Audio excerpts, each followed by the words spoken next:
Subscribe to our YouTube channel and press the bell icon to get the latest updates. Well, thank you very much. Please.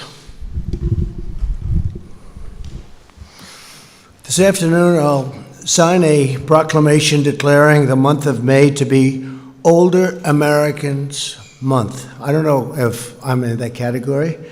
I have a feeling I am, but I feel good.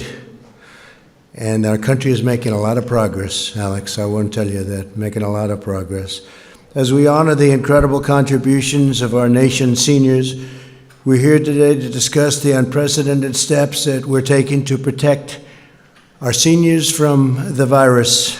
I'll also announce vital new actions to safeguard our nursing homes and most vulnerable citizens as we gradually and safely reopen our country, and it's very exciting to see what's happening.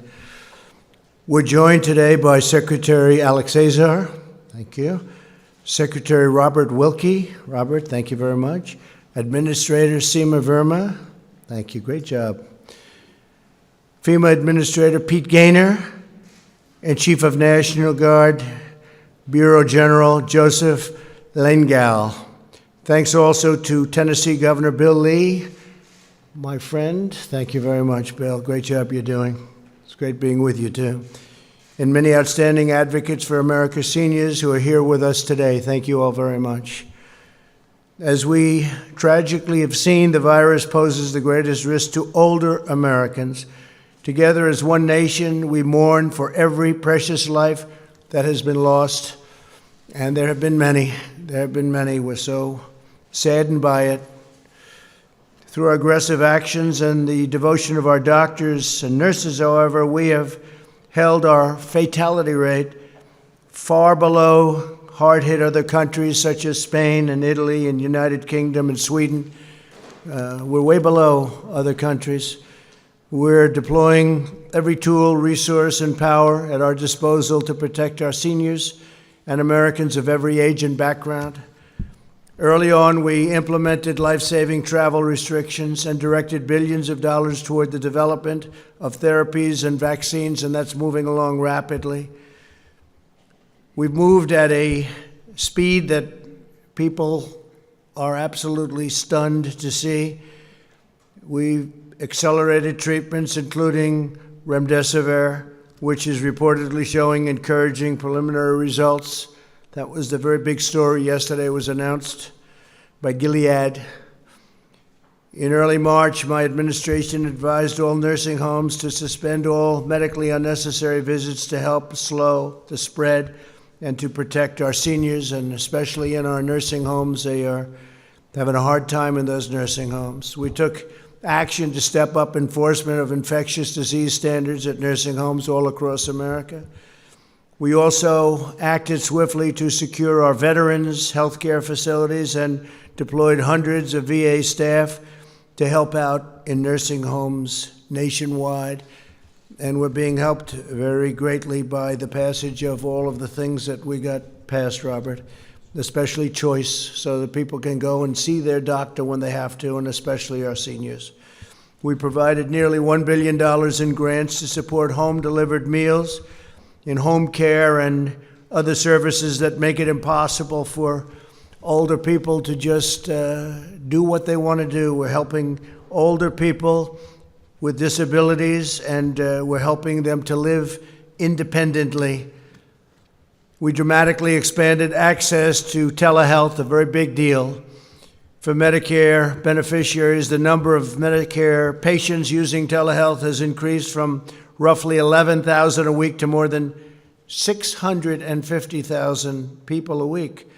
So that's from 11,000 a week to 650,000. That's almost an impossible number to believe, right? But it's really something. They get used to it, and a lot of that's going to be staying with us long after this horrible scourge is gone. Medicare is also paying for labs to provide seniors with at-home testing when appropriate at zero cost to patients. We've ensured a ventilator for every patient who needs one. Nobody who's needed a ventilator has been without a ventilator. It's an incredible achievement.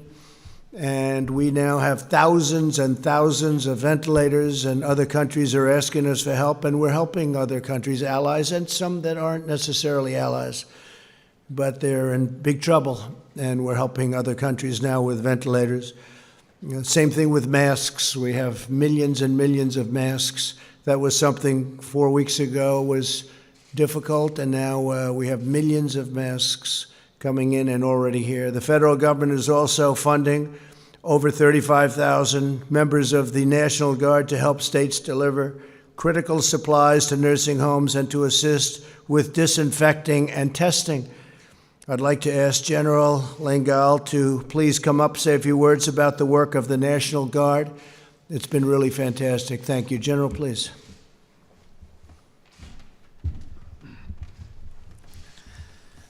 Thank you, Mr. President, and good afternoon, everyone. I'm very proud of the National Guard and all they are doing to help keep our nation safe here at home and abroad.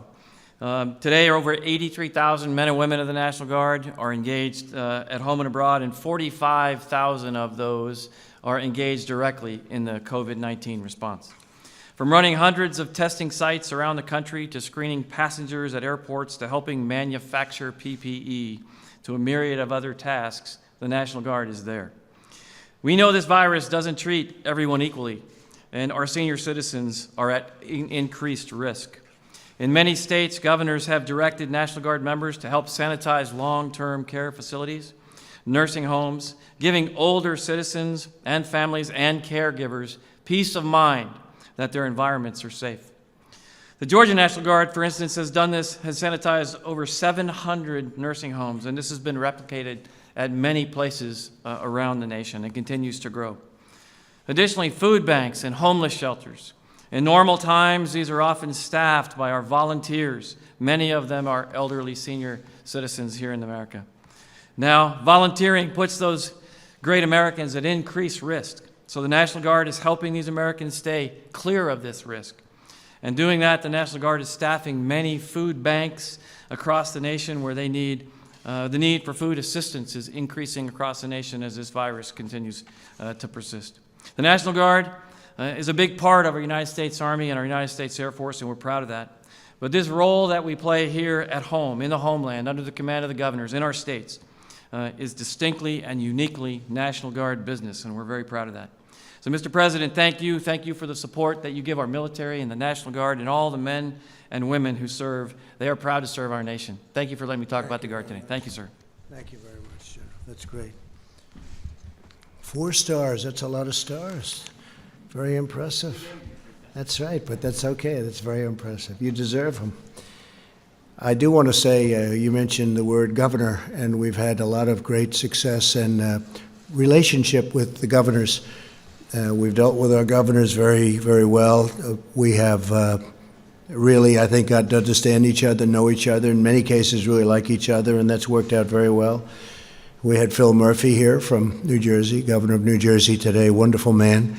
A lot of progress is being made there, and we had John Bell Edwards yesterday from Louisiana, and Ron DeSantis the day before from Florida, with just tremendous progress, 3 very exceptional men, and they're doing a really good job, as you know. So, and we have others coming in. They'll come in 1 or 2 a day, and we're seeing them, and whatever we can help them with, we help them with, and we help them with very, very quickly, General, right? So it's been very good. My administration is doing everything possible to support the state-led management of nursing homes, and here today is a governor who I happen to like a lot. And he's done a fantastic job in a fantastic state, a state that I happen to like a lot. It's called Tennessee. For some reason, they like me. I haven't figured that out, but they like me in Tennessee, so that's good, Bill. Please come up. Governor Bill Lee, please. Thank you, sir. Thank you. Thank you very much, Mr. President, and thank you to your team, many in this room that we have worked with. You are guiding America through a tremendous crisis, and you're doing it incredibly well, and America is very grateful for that. And we are grateful in Tennessee for the partnership between the federal government and states like ours.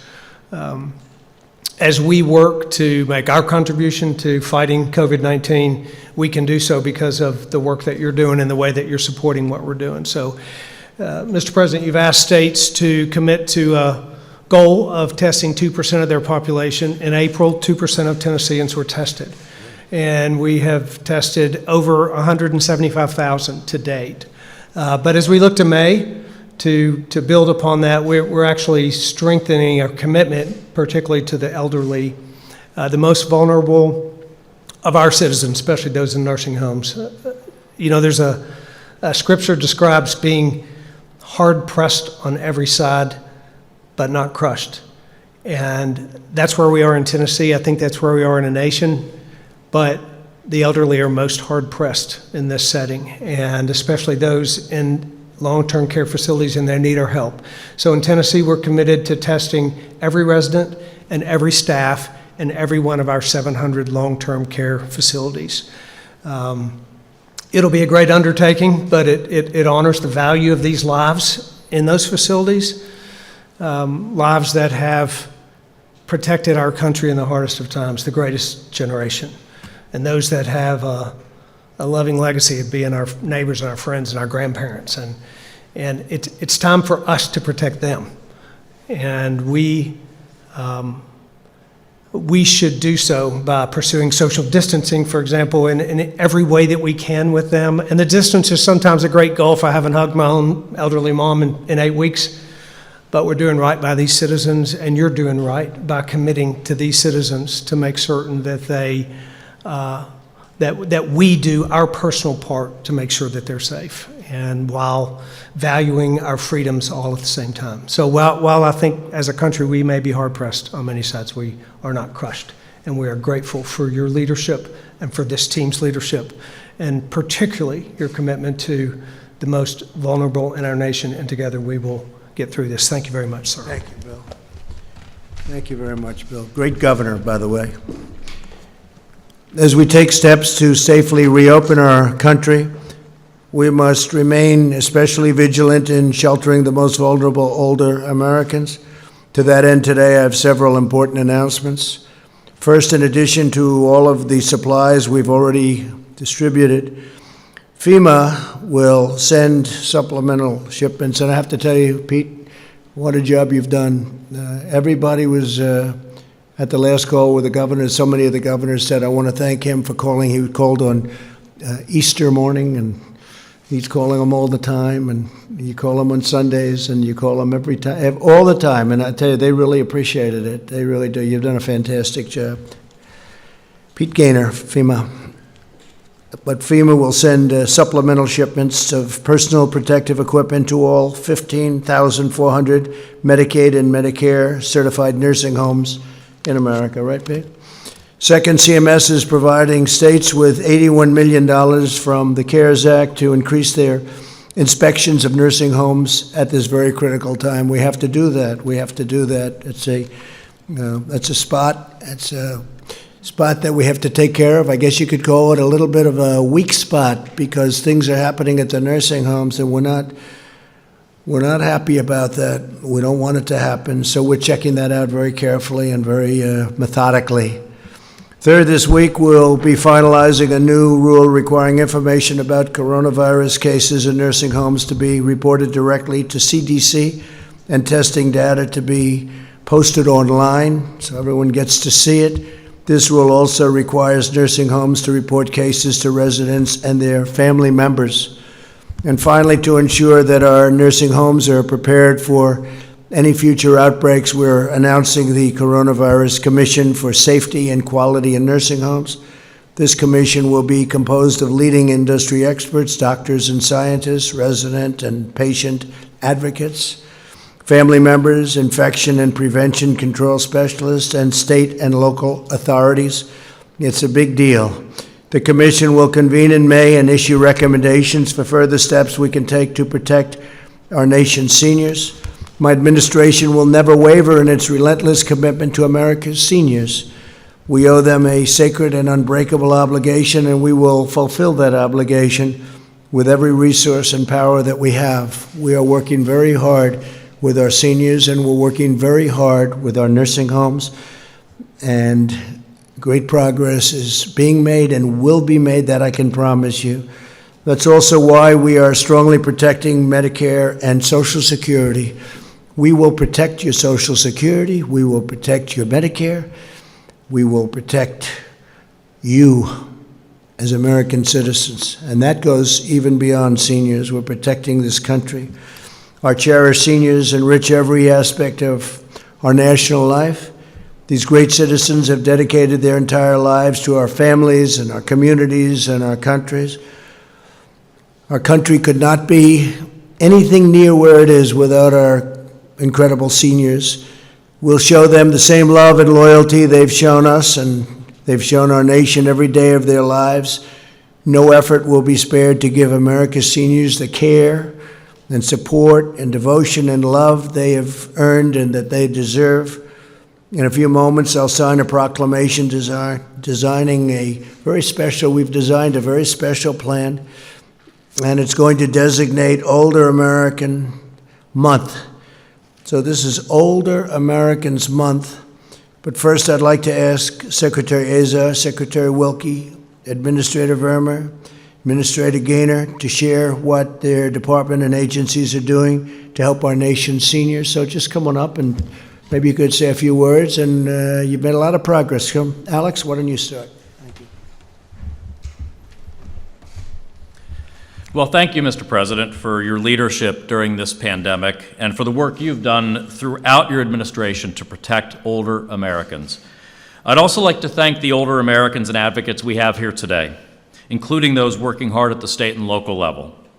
As the President described during this pandemic, we have taken every possible effort to keep older Americans healthy and safe. In addition to our public health and healthcare efforts, President Trump has secured historic investments in programs that support older Americans and help them live independently. Over the past month, HHS has dispersed more than $1 billion in grants to aging and disability networks, which are state and local agencies, like a Council on Aging, that provide services for seniors living in the community. This is more than a 40% increase in the annual support that we provide to these critical organizations. Services that we support, they include delivered meals like my grandmother used to get from Meals on Wheels, help with trips to the grocery store or the doctor, and assistance with chores in the home. Back in March, we put out $250 million in grants specifically for meals, including through Meals on Wheels. We've been pleased to see communities get creative with these funds. Some states are ensuring not only that the meals are getting to seniors, but that the meals are coming from local restaurants whose businesses are struggling. It's not just about meals and services. We also recognize that older Americans may be facing mental health challenges and feeling isolated. Florida's Aging Network, for instance, is combating social isolation by providing electronic tablets to nursing home residents to help them communicate with loved ones. We're also working to protect the rights of older Americans in accessing health care. Our Office for Civil Rights has been taking action to ensure that states and healthcare providers do not discriminate on the basis of disability or age in the allocation of medical care. We've already had 2 states remove such discriminatory policies from their triaging guidelines as a result of our Office for Civil Rights work.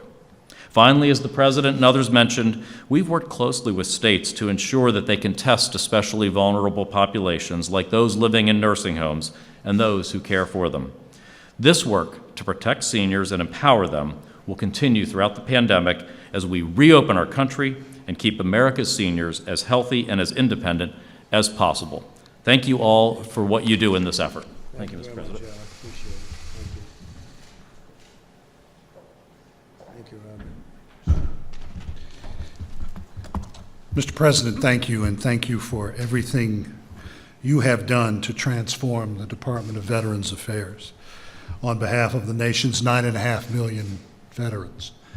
75 years ago, the men of the 28th Marine Regiment raised the American flag on Mount Suribachi. No event better evoked the sacrifices and the triumphs of the 15 million Americans who put on the uniform during World War II. A few years after Iwo Jima, the soldiers of the United States 8th Army defended the Pusan perimeter and Marines fought through and out of the Chosin Reservoir. Veterans of those terrible times are still with us today. Early on in this crisis, President Trump gave me very explicit orders to do everything possible to protect the lives of those precious Americans. The Department of Veterans Affairs has 134 nursing homes, but more than half of the residents in those nursing homes fought in wars with battles with names like Guadalcanal and the Bulge and Inchon. Of the 78,000 residents in our nursing homes, we have tested all of them for the coronavirus. We have tested all of our staff in those nursing homes. Our infection rate is low. Many of our homes have few, if any, positive cases. But still, as the President noted, we had to make a very tough decision early on. After all of these veterans had gone through so much on the battlefield, we had to tell them at this stage in their lives that we were depriving them of the sustenance of their families and friends because we had to protect their lives. Because of the President's directions to me, we have been able to contain the virus in our nursing homes. And now we are taking those lessons that we've learned from VA across the country to protect patients across America. We are the federal experts in gerontology. We are helping 38 states and territories handle the surge of patients dealing with this virus with our partners, our great partners at FEMA, and even by direct action through the governors. Aiding America's elderly is central to all of our efforts. We deployed VA staff, as the President noted, to veterans' nursing homes owned and operated by the individual states. Early on, Governors Charlie Baker and Phil Murphy moved to protect their veterans, and they asked us for help. In addition to Massachusetts and New Jersey, we were helping in Alabama, Florida, and Tennessee. In California and Mississippi, New Mexico, Oklahoma, Rhode Island, and Texas, we have taken in non-veteran nursing home patients and state veterans nursing home patients into our VA facilities. We are helping elderly Americans wherever we find them. Mr. President, you should be very proud of this VA that you have helped build. Thousands of VA employees have leapt into harm's way. VA leaders like Joan McInerney and Martina Parada in your hometown, Ryan Little in Boston, Rima Nelson in Detroit, Vicki Braun in Illinois and Wisconsin, Fernando Rivera and Sky McDougal in New Orleans, and Miguel Lapuz in Florida. All of them have put service before self to protect the most vulnerable and deserving. These are the folks who made America strong and free. Thank you very much, sir. Thank you, sir.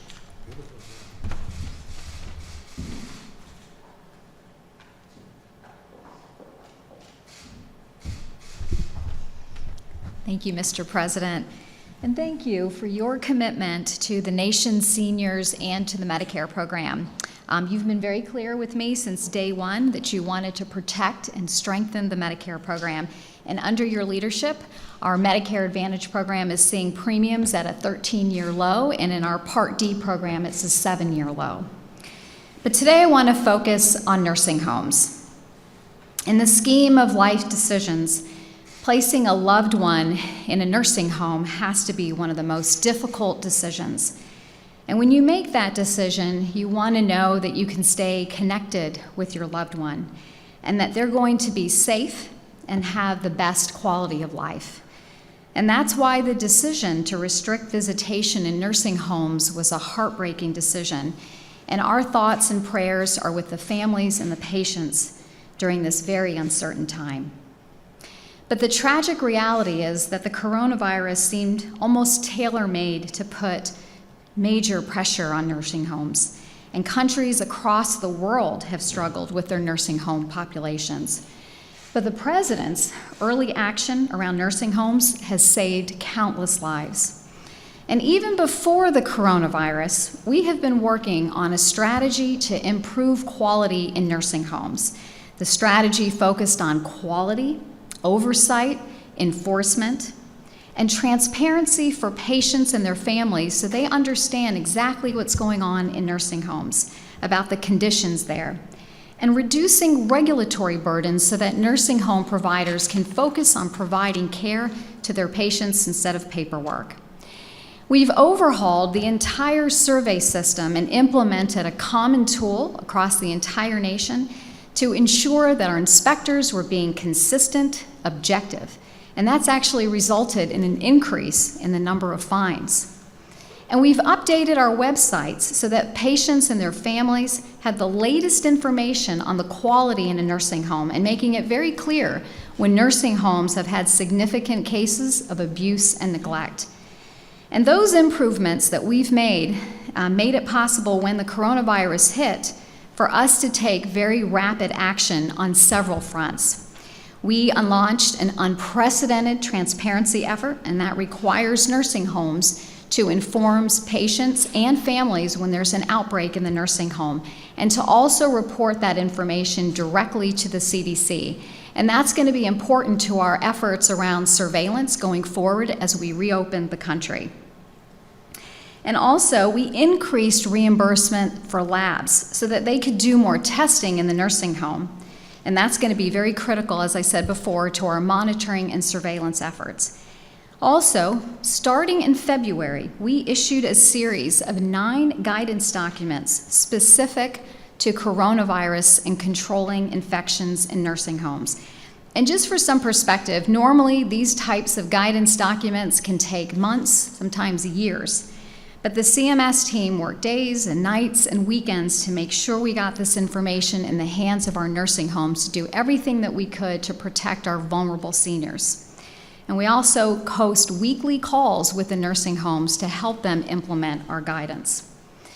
But federal action is just one part of the piece. States ultimately license nursing homes, and that's why we've been working with states to investigate outbreaks that have been going on and inspect nursing homes. And our guidance has called upon state and local leaders to support nursing homes in their efforts to control the coronavirus outbreaks. And I commend Governor Lee and governors across the nation that have implemented our guidance, whether it's cleaning their facilities, testing, and creating new COVID facilities. And that helps isolate patients that are sick and keeps other patients safe. And this work has been critical to keeping nursing home residents safe. And I'm pleased to announce that we are putting out new state grants to support state and local efforts to nursing homes. The President has been an advocate of this. He has asked for increased funding to inspect nursing homes every year in his budget, but this is the first time that Congress has provided this funding. And the money couldn't come at a more critical time when it'll be important to work with our state partners to ensure safety in our nursing homes. But the President has directed us to do more, and so as part of our Opening Up America efforts, we are going to oversee the Coronavirus Commission for Safety and Quality in Nursing Homes. And the commission will comprehensively assess the response. It will identify best practices and also provide recommendations for how we go forward to protect our nursing home residents and make sure we are providing the best quality of life. And in closing, I want to speak directly to our nursing home residents, their caretakers, and their families. Your pain is our pain, and we are doing everything we can to support you. And to the healthcare workers on the front lines providing care and comfort to our nursing home residents, we thank you.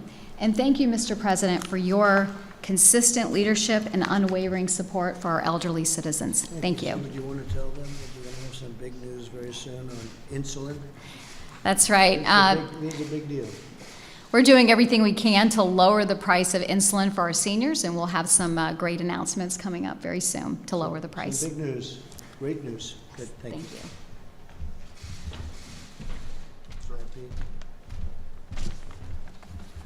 Thank you, Mr. President, Administrator Verma, and members of the Coronavirus Task Force. Let me focus on the logistics in our effort to deliver personal protective equipment care packages to those citizens at highest risk and greatest need, those living in our nursing homes across the country. Thanks to the leadership of the President and the tremendous support of the White House Coronavirus Task Force, FEMA will deliver care packages containing 4 items of PPE to more than 15,000 Medicare, Medicaid certified nursing homes nationwide, to include the District of Columbia, the Commonwealth of Puerto Rico, and Guam. Given the lack of availability of PPE necessary for healthcare workers providing support for nursing homes, we will provide a package or a kit containing a 7-day supply of eye protection, masks, gowns, and gloves to these 15-plus nursing homes. Each kit is individualized for each nursing home based on the level of staffing and the 7 days of our supply calculation. Over the course of the next 60 days, we're providing each of the nursing homes with 2 separate shipments of 7 days of supplies, totaling 14 days of supplies by the beginning of July. The first shipment of supplies begins next week. These initial shipments will focus on metropolitan area sites such as New York City, Northern New Jersey, Boston, Chicago, and Washington, D.C. The second shipment of supplies begins in early June. The goal is to have all supplies delivered no later than July 4th. Assisting us in this endeavor is Federal Resources, a small business based out of Stevensville, Maryland, who specializes in chem bio equipment support with focusing on kitting solutions for the Department of Defense. They will help us distribute the following PPE items: 608,000 pieces of eye protection, 6.9 million surgical masks, 6.4 million gowns, 31.4 million pairs of gloves. And finally, I would again like to extend my gratitude to the President for his leadership on this project, as well as to thank my fellow members of the White House Coronavirus Task Force and their continued partnership. Together, we have turned a critical demand for PPE for our seniors and frontline healthcare workers into reality. Thank you, sir. Thank you, Pete. Great job. Thank you. Okay, thank you all very much. I think we'll sign. If you'd like to come up, come on up. Come on up, Brandon.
Well, thank you very much, and if you'd like to have some questions maybe on this, and we might venture into different territory also, I think. John, please.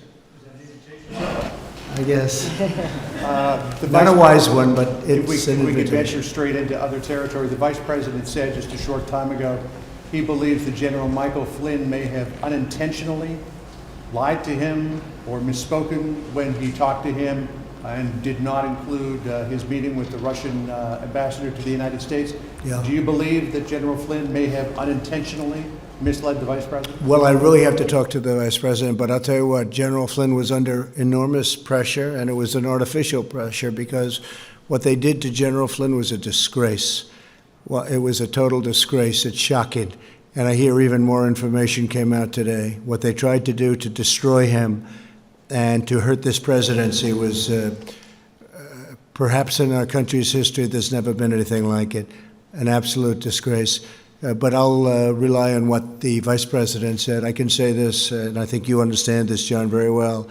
What happened to General Flynn should never happen again to a citizen of this country. Yes, please. You said that Michael Flynn would come back even bigger and better. So are you going to pardon him? And if so, are you considering to bring him back into your administration? Well, it looks to me like Michael Flynn would be exonerated based on everything I see. Look, I'm not the judge, but I have a different type of power. But I don't know that anybody would have to use that power. I think he's exonerated everything. I've never seen anything like it. What they did, what they wrote, you see this, General. You wouldn't want this happening to you, what they did to General Flynn.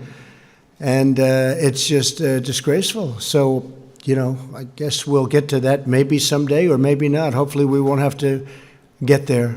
Well, would you consider bringing him back into your administration? Well, I think he's a fine man. I think it's terrible what they did to him. It's something that nobody's asked me, but you're asking me for the first time. I would certainly consider it. Yeah, I would. I think he's a fine man. I think he's got a great family. He loves his son. I will tell you, his son was around a lot, and he loves his son, and as people generally do. And they did everything possible to destroy him. And he's still breathing very strongly, but they really hurt him very badly. Very, very unfair. Kristen? Thank you. Quick follow. In what capacity, I do have a coronavirus-related question, but in what capacity would you bring him back? Well, we'd look. I mean, I'm not even, this is really the first time I've been asked a question, but I think he'll be fully exonerated one way or the other. And so certainly he'd be capable of coming back. He suffered greatly.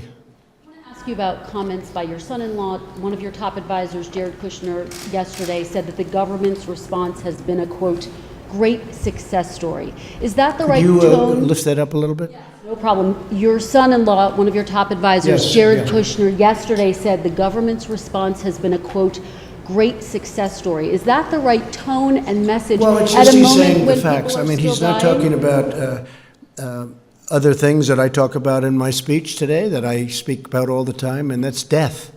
It's horrible that what this country's gone through and what the world has gone through, frankly. This is something could have been contained at the original location, and I think it could have been contained relatively easily.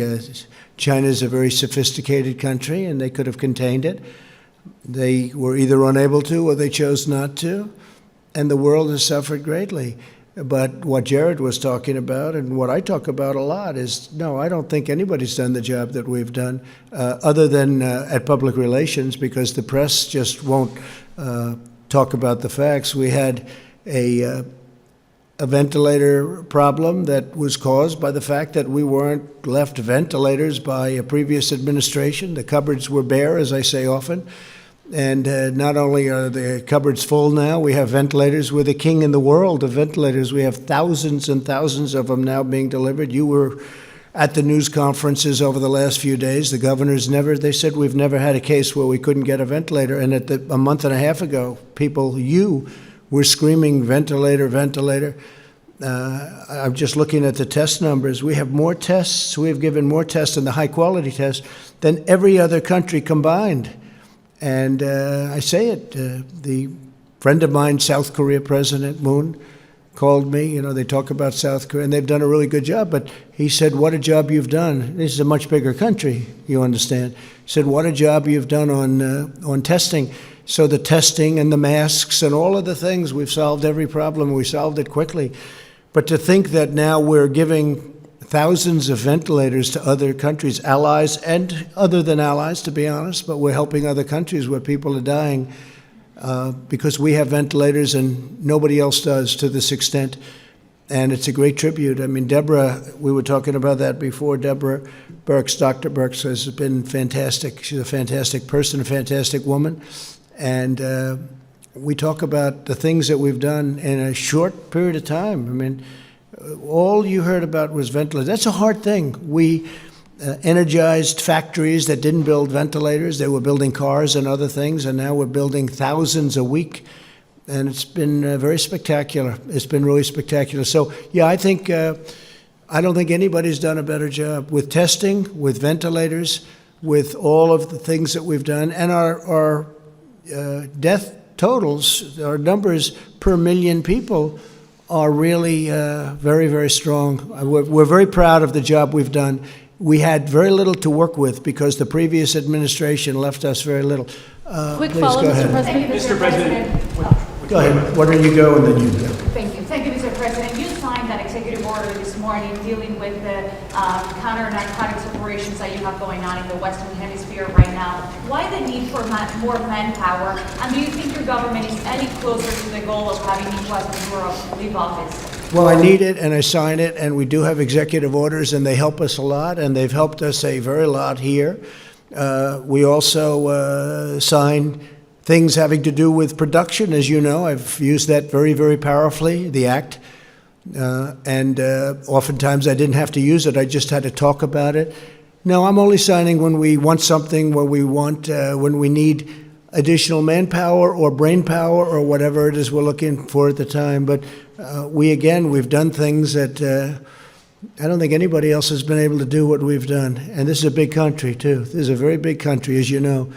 And I'm very proud of the country. I'm very proud of the way they've stepped up. Now, things are opening. As an example, Governor Lee is doing a great job in opening up Tennessee, and he's opening it up rapidly and safely. I think he said to me 2 words, I think, about safe and rapid. And I think safe was the first one you mentioned, in all fairness, but it was safe and rapid. He's doing it quickly and safely, and Tennessee's a great story. But we have other governors, friends of both of ours, that are doing really a good job. I will say this, Governor Murphy and Governor Cuomo have a tougher situation because that's really a hotbed. It's a very, very dense area. People don't realize. I think New Jersey, believe it or not, is the single most dense area in the country. Who would think that? But the governor's done a terrific job, and Governor Cuomo, likewise, is working very, very hard and speaking to me all the time, and whenever we can help him, we do. And we're helping him, and he's helping his state. That's what he has to do. Thank you. How is the operation going, though? And do you feel, my second question was, do you feel you're any closer to having Nicolas Maduro in Venezuela? I think the operation is doing really well. I think that things are being discovered that you wouldn't have thought possible. The Abbott machine, Abbott Laboratories, a great scientific company. They came up with a machine that I would say 2 months ago, nobody ever heard of this machine. And all of a sudden, boom, the people come into my office, they get tested, it takes them 5 minutes, and they feel very good. Some of them have never been tested. But these are, equipment and tests that nobody ever thought even possible 3 or 4 months ago are being used commonly now. I looked at the numbers, and we're over 6 million tests. And you add up everybody together, they don't have anywhere near that. So it's an incredible thing. And it would be great if the media could really portray it the way it is, because we've done some unbelievable work. And when somebody uses the word successful, I mean, it really has been successful. It's been very successful. But if you look at mortality and mortality rates, this country, it's a very sad thing to be talking about. Whoever thought you'd be talking about such a thing 2 months ago was impossible. All we talked about was the economy, how well it was going. But today we have to talk about that. Our country has really stepped up. Our generals have stepped up, and our admirals have stepped up. By the way, Admiral has done a fantastic job, as you know. We're very proud of everybody. This whole room has been very amazing. Okay, who's next? Mr. President, you have said that China is doing everything it can to make sure you don't get reelected. What specifically are they doing? Well, China doesn't want to see me elected, and the reason is that we're getting billions and billions of dollars, many billions of dollars a month from China. China never gave our country anything. China gave us nothing, not 10 cents. And whether it was Biden in charge of China, which was a joke because they ripped off our country for 8 years. And in all fairness to Biden and Obama, this went on long before they got into office. I mean, you can go through many administrations until I came along. And then we signed a trade deal where they're supposed to buy, and they've been buying a lot, actually, but that now becomes secondary to what took place with the virus. The virus situation is just not acceptable. Do you think that withholding information about the virus is related to them trying to undermine your reelection? No, I don't want to cast any dispersions. I just will tell you that China would like to see sleepy Joe Biden. They would take this country for a ride like you've never seen before. Mr. President. Mr. President. Mr. President. Mr. President. On Biden. Mr. President, yes. Yeah, please. Right, with the unemployment numbers coming out today, 30 million now unemployed, have you given any thought to possibly extending the $600 extra in unemployment benefits that are given out now, they will run out, and that will run out in July. They are looking at it, and they're taking a very strong look, and we'll be reporting to you very shortly. I will say this, obviously, this is what it is. It's this period of time. But I think I view the third quarter as a transition quarter, and I think you're going to have a very strong transition, and then I think the fourth quarter is going to be incredibly successful. I think next year we're going to have a phenomenal year economically. Mr. President. Mr. President. You keep referring to China, but do you hold President Xi Jinping responsible for misinformation? Well, I don't want to say that. But certainly it could have been stopped. It came out of China, and it could have been stopped, and I wish they stopped it, and so does the whole world wish they stopped it. John? Mr. President, on unemployment, there are many businesses who are concerned that as America opens back up again, because of a provision in the CARES Act that gives an additional $600, they won't be able to get their employees back because they'll make more money staying at home than they would if they came back to work, which has caused some governors to suggest that they might strip those people of their unemployment insurance if they refuse to go back to work. Is that something you would support? Well, we're looking at a lot of different things. I brought this up before it was done. This was a Democrat point, and I said, some people are going to be treated unfairly, and some people will be treated, they didn't get into the kind of formulas the way I saw it. I said exactly that this was going to happen, but when you think about it, it's basically we're being generous with people that it's short term, and we're being very generous with people that lost their jobs or potentially would lose their jobs. So it's not the biggest problem that I've ever heard of. They're getting a little bit more money. In some cases, they're getting more money than they thought they would have gotten. A lot of employees are saying now the job is more important because the employer is not going to forget that. But it was something that I brought up at the beginning, and nobody wanted to listen. Yeah, please. Follow-up regarding Joe Biden. Your campaign and surrogates going after him pretty hard with regard to these allegations from Tara Reid. What do you say to Joe Biden? I don't think so. I don't think they're going after him hard with regard to Tara Reid. Allegations, and what do you say to Joe Biden? I don't know anything about it. I don't know exactly. I think he should respond.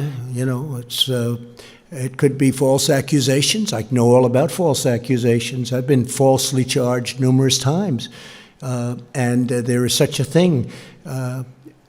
If you look at Brett Kavanaugh, this is an outstanding man. He was falsely charged. What happened with him was an absolute disgrace to our country, and I guess 3 of the 4 women have now admitted that, and of the 4th. Give me a break. I mean, take a look. 36 years. That is, look, this is a fine man. I saw a man suffering so unfairly. I'm talking about Brett Kavanaugh. But I don't know. I can't speak for Biden. I can only say that I think he should respond. I think he should answer them. Another question on Biden, Mr. President. Another question on Biden. Thank you, sir. On China, a moment ago you said that China, it's possible they could have chosen not to stop the spread of the virus. Are you insinuating they intentionally let it spread? Well, they could have done it, and I'm just saying, well, one of 2 things happened. They either didn't do it, and they couldn't do it from a competent standpoint, or they let it spread.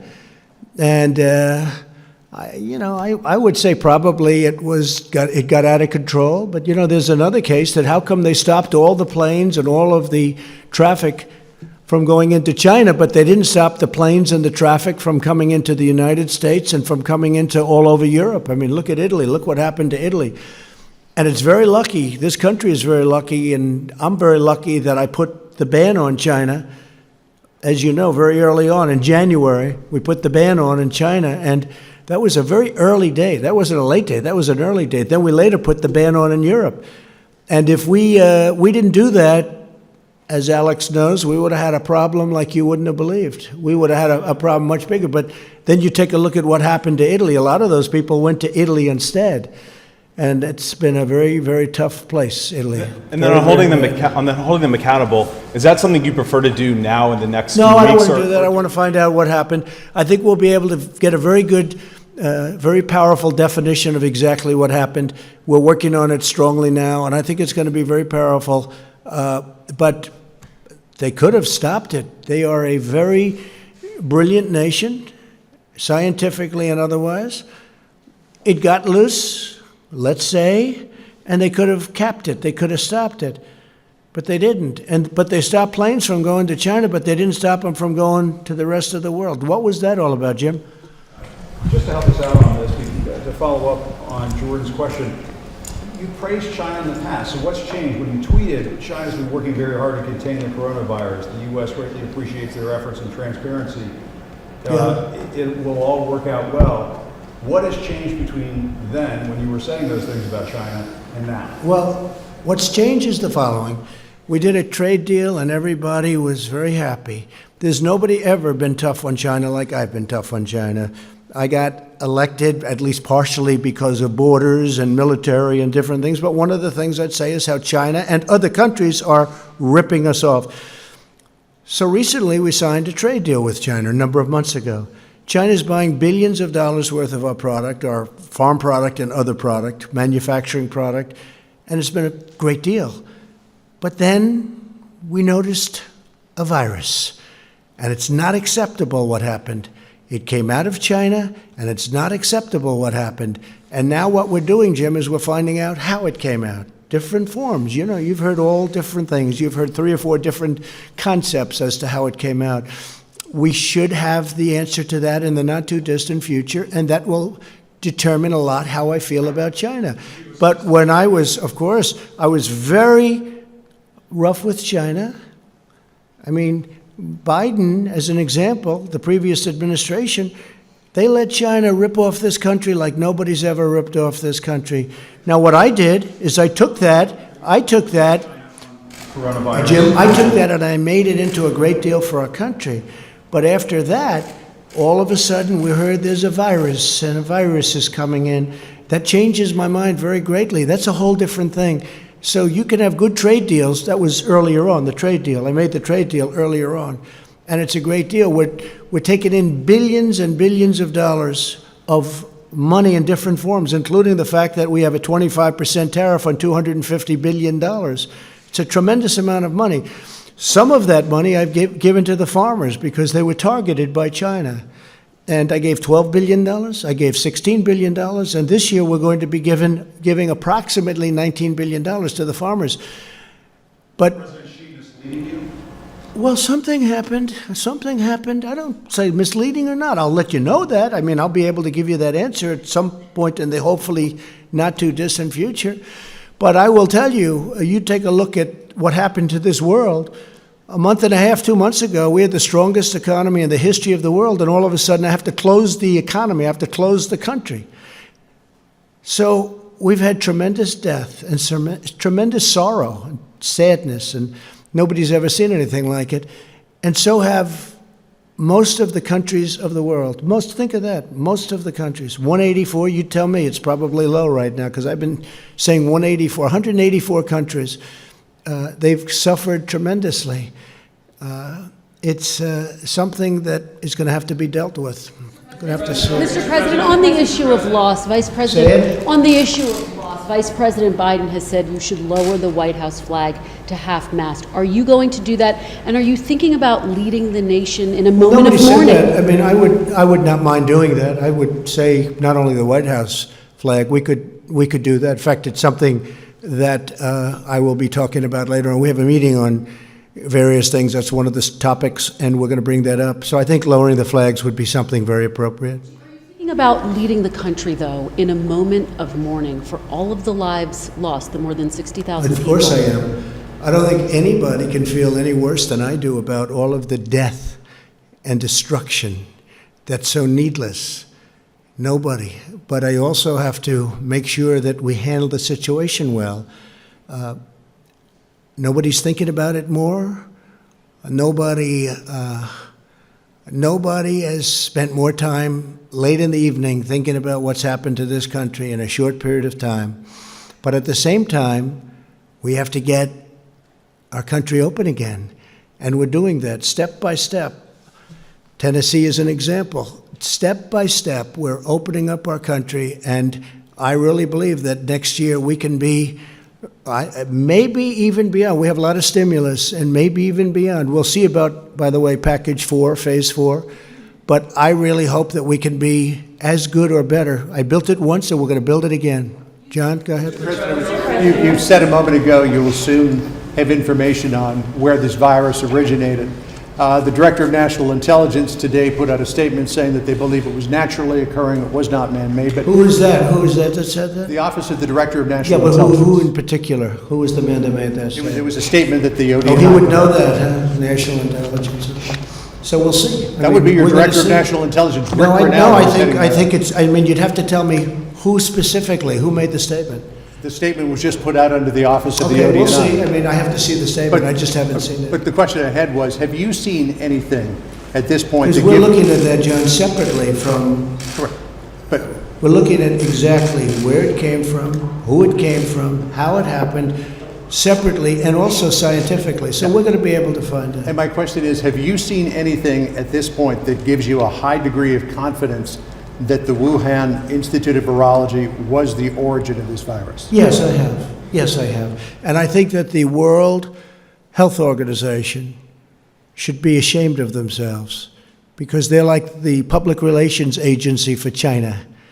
And this country pays them almost $500 million a year, and China pays them $38 million a year. And whether it's a lot or more, it doesn't matter. It's still, they shouldn't be making excuses when people make horrible mistakes, especially mistakes that are causing hundreds of thousands of people around the world to die. I think the World Health Organization should be ashamed of themselves.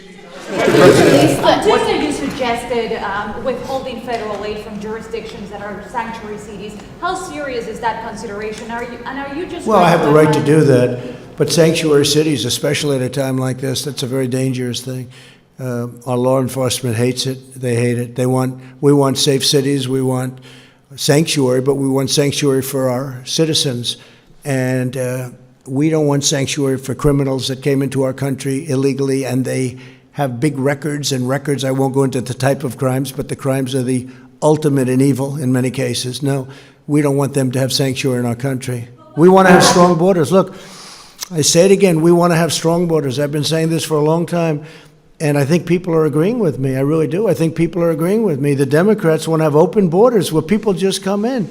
And you're not only talking about coming in from a crime standpoint, you're now talking about coming in with not only the disease that we happen to be talking about so much lately, but other diseases. And they want to have open borders. They want people to pour into our country from who knows where they come. No, we're not doing that. We have a very strong border now, our southern border.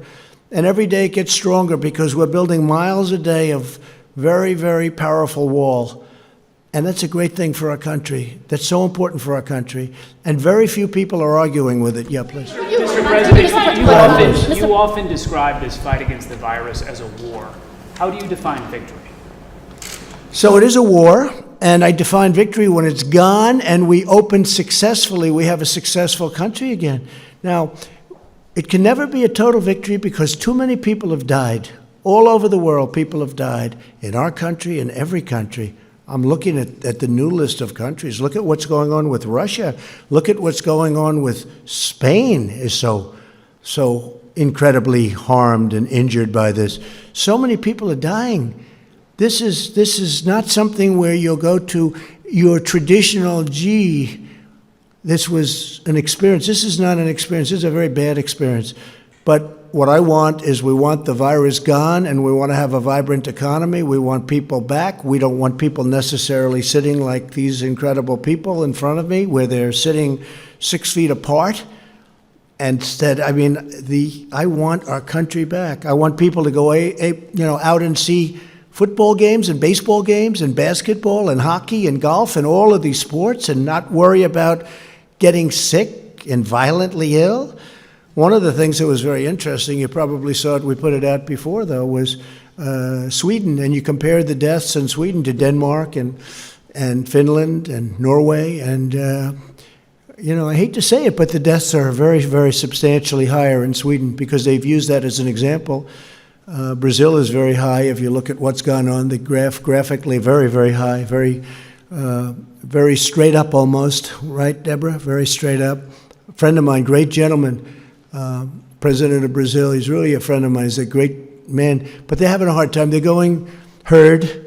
Sweden went herd. But when they say herd, it's really, in Sweden in particular, the bars you can't go to, certain areas you can't go to.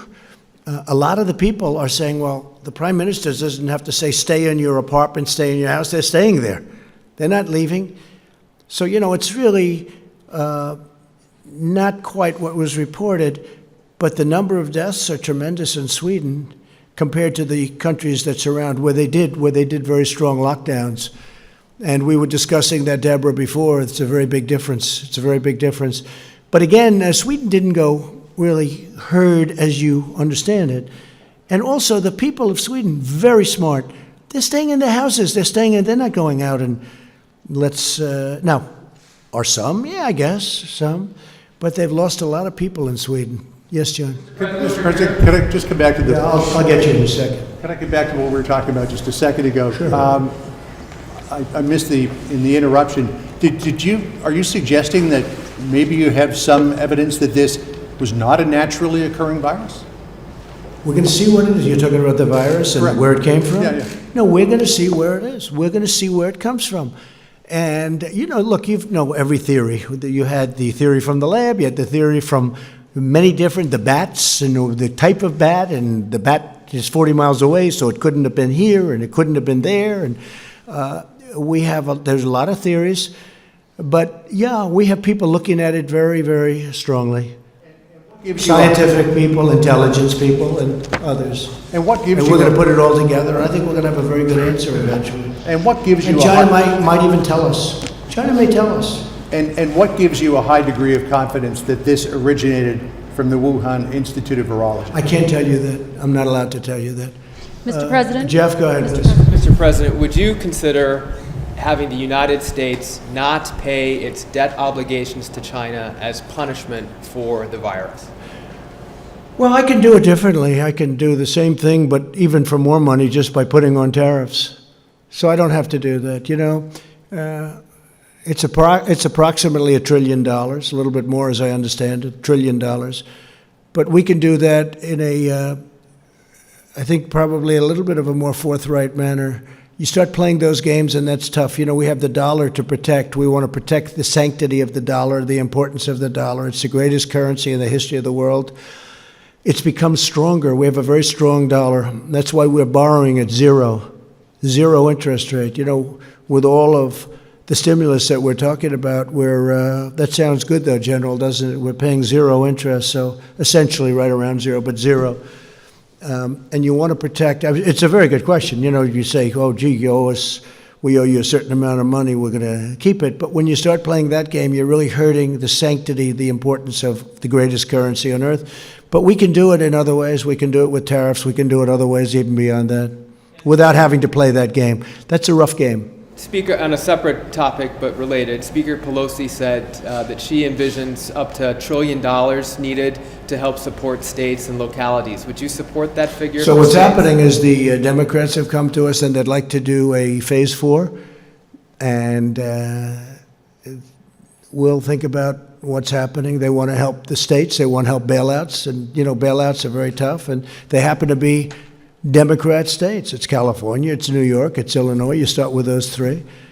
And the Republican states are in strong shape. I don't know, is that luck or is that talent? Or is it just a different mentality? But the Republican-run states are in strong shape. Look, I looked today when I spoke with Ron DeSantis, who was here yesterday, as I said, and Florida's doing incredibly. Texas is doing incredibly. These states are doing unbelievably. They don't know about the word bailout.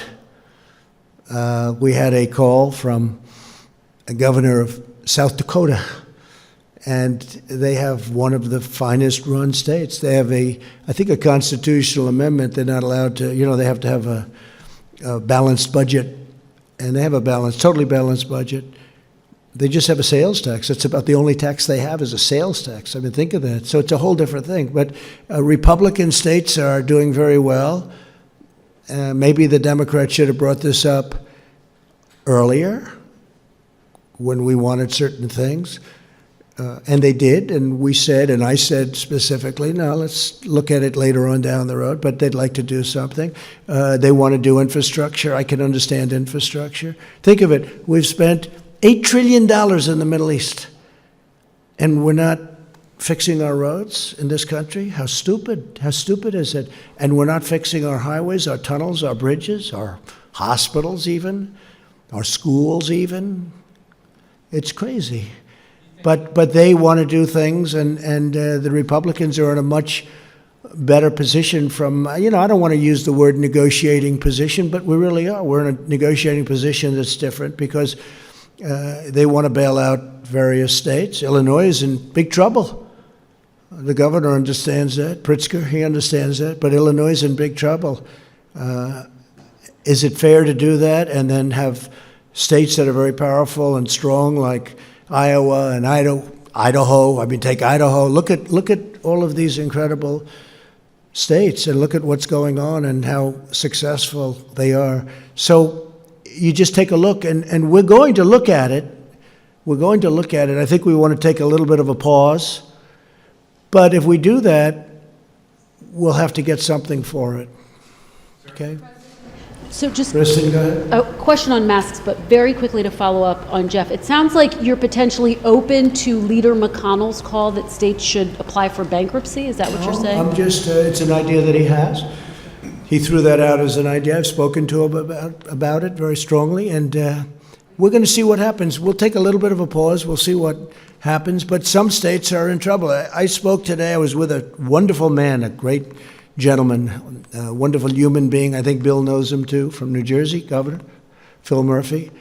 And we talked about it. New Jersey is it's a wonderful state, I have to say. It's a wonderful place, but it's got a lot of difficulty in terms of the economics and the debt, the costs, et cetera. So it's in a different position than some of the other states that we could mention. We could mention them all day long.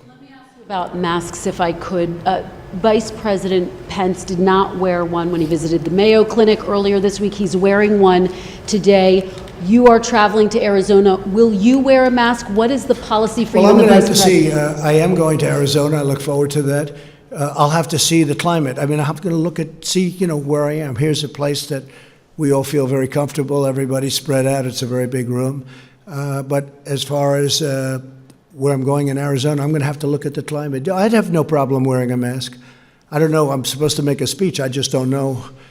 Should I speak in a mask? You're going to have to tell me if that's politically correct. I don't know. If it is, I'll speak in a mask. But I'm going to be making a speech in Arizona. I look forward to it. And depending on the conditions, I would have no problem wearing a mask. We have millions of masks now. We have masks coming in that there was another thing. I mean, it was very hard to get masks. We now have, and we're making millions and millions of masks. They're opening plants, and it's been incredible. Change your position because Go ahead, please. The chairman of the Federal Reserve has said that the economic recovery is going to be long and slow. You have said that it's going to bounce back quickly. What do you know that he doesn't know? Well, I didn't hear what he said. I can only tell you that I see it. I think it's going to be a transition quarter, the third quarter. I think the fourth quarter is going to be very good, and I think next year is going to be fantastic because of the stimulus. And I haven't seen a statement, but I think we're going to have a great year next year. Knowing that we left behind a year of tremendous death. It was just a terrible thing, the likes of which we haven't seen. I guess if you go back over 100 years, 1917, and that was a terrible thing. But that was close, depending on your account or the account, anywhere from 50 to 100 million people died. 1917. So we haven't seen it. It's over 100 years. And so understanding that was terrible.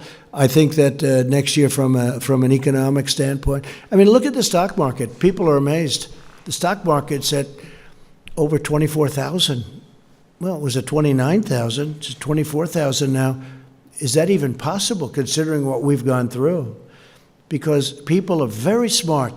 Many of these people are very brilliant, and they look and they see a great future. The other thing, the dollar is very strong. So when we go out and do stimulus packages, we're oversubscribed at zero. Think of it. You get your money back at zero. It's a pretty incredible thing. The euro's having a hard time, and it's much smaller. The dollar has really become, the dollar is king, and the dollar's at a position now, it's just it's a very powerful thing, the dollar. Other currencies are in big trouble. They're really in big trouble, whereas the dollar is very powerful, very strong. So the good part about that is if you do go out, and if we do want to do stimulus or whatever we want to do, we're borrowing at zero, and the dollar is very strong. Okay, Jim? Back to what John was asking about the possibility that this virus came out of a lab in China. Are you insisting, or would you insist on China allowing U.S. investigators into that lab to make sure? I don't want to go into that. We're going to see. So far, I think China's been trying to be, or at least they seem to be trying to be somewhat transparent with us, but we're going to find out. You'll be learning in the not-too-distant future. But it's a terrible thing that happened. Whether they made a mistake or whether it started off as a mistake and then they made another one, or did somebody do something on purpose, say, hey, I don't understand how how people weren't allowed into the rest of China, but they were allowed into the rest of the world. That's a hard question for them to answer. Yeah, please, go ahead. Mr. President, on Kim Jong-un, have you got an update on his condition and whether he is alive or dead?